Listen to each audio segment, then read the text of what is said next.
Hey guys, today we're in the book of Genesis, chapter 49. Now, let me start out with saying this. Chapter 49 is hours and hours of conversation. If you ever get bored and you're thinking, hey, I'd like to study something in the Bible, and you like history in the Old Testament, chapter 49 is by far the best chapter to study. Jacob is dying. He has now blessed Joseph and his two sons, but now he's going to gather his 12 sons together, right? So, all the 12 sons of Jacob, and he's going to give them a blessing. Some of these are blessings, some of these are prophecies of bad things to happen. But the great study is he's telling them in real time what's going to happen to them in the future, but it doesn't necessarily mean to them.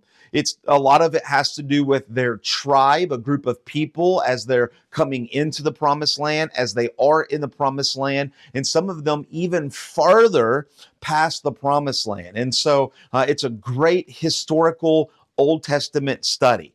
And so if you get bored one day, you might want to knock that out and let me know. I haven't really myself truly studied it really deep, but it would be a great study. So Jacob calls his sons together, and he's going to give them some blessings and some prophecies. What's interesting here is here in Genesis chapter 49, it's the first prophecies given by a man who is conscious, who is not God has pulled him into a vision or a dream, but this is something that God has given him the vision, and now he is telling other people. So this is a true prophecy, first time in Genesis 49.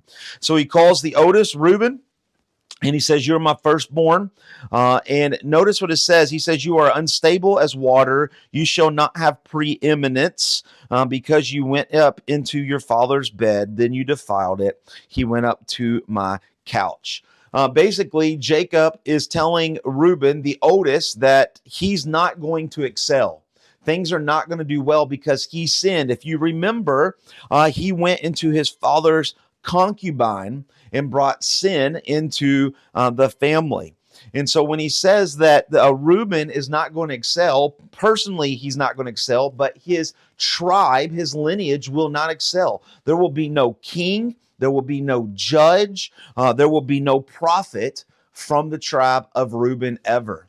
You remember in the Sermon on the Mount, Jesus says, the first shall be last and the last shall be first. This is a prime example of the first, Reuben, the oldest. He will be the last. Nothing good will come from him because of his sin. And then he calls Simeon and Levi, number 2 and number 3, and he tells them in verse 7, "I will divide them and I will scatter them." This is a blessing and a curse. For Simeon, it's a curse. Simeon will become the smallest tribe of all the tribes of Israel. Because he gets scattered.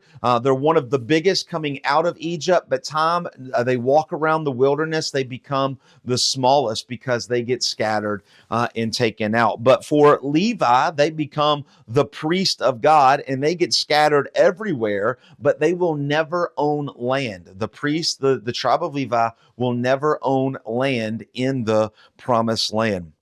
Then we have Judah, and Judah is interesting. We know Judah because Jesus is from Judah, right?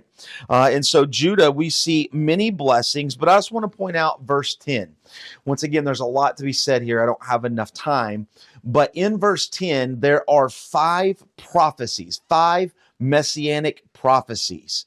And so when you read verse 10, the scepter shall not depart from Judah, the ruler's staff from between his feet until tribute or until Shiloh comes to him. To him shall be the obedience of the people.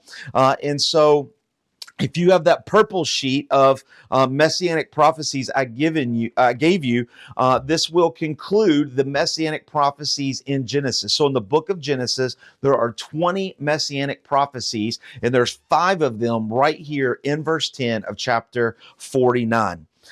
Then we see Zebulun in verse 13. He says that you shall dwell at the shore of the sea.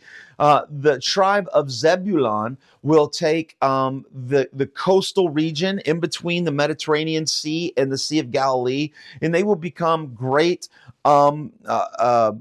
shipsmen, right? They'll become great on the ocean. They will have lots of boats, and so that is giving them. Then we have verse 14, Issachar.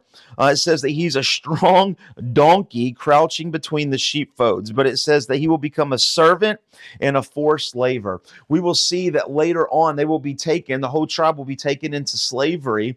And what it's talking about in here about Issachar is that they are strong, but they're lazy.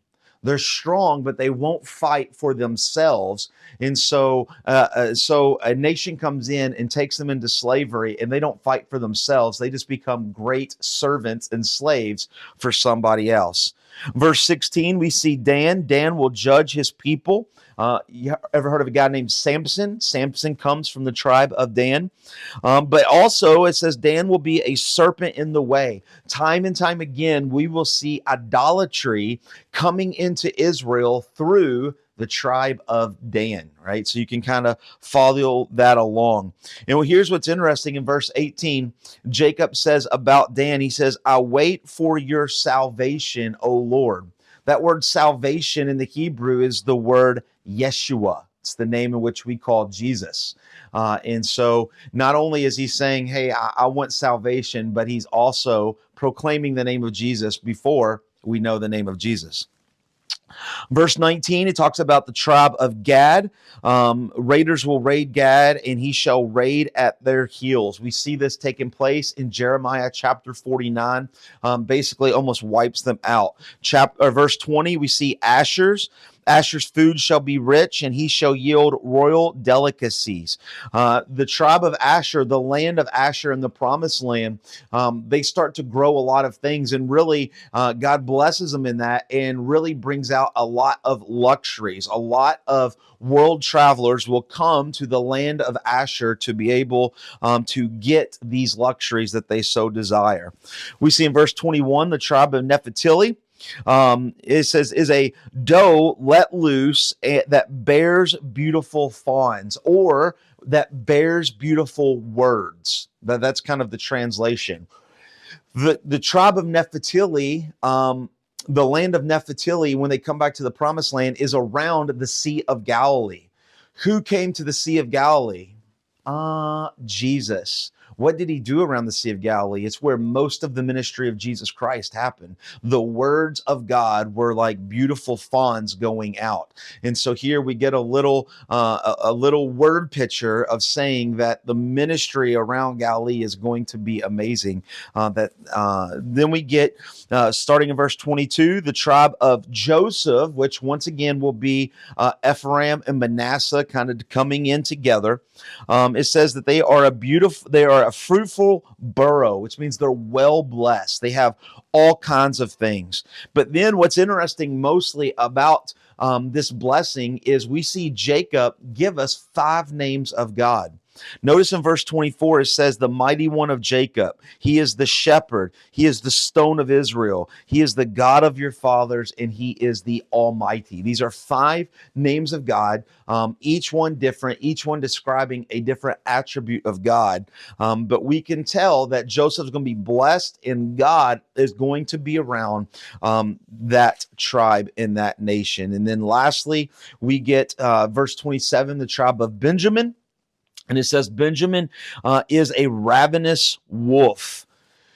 What does that mean? It means that they are fierce, right? They're kind of a go-getter. To help you understand this, when we think of the tribe of Benjamin, we think of men like Ehud, the judge. We think of King Saul.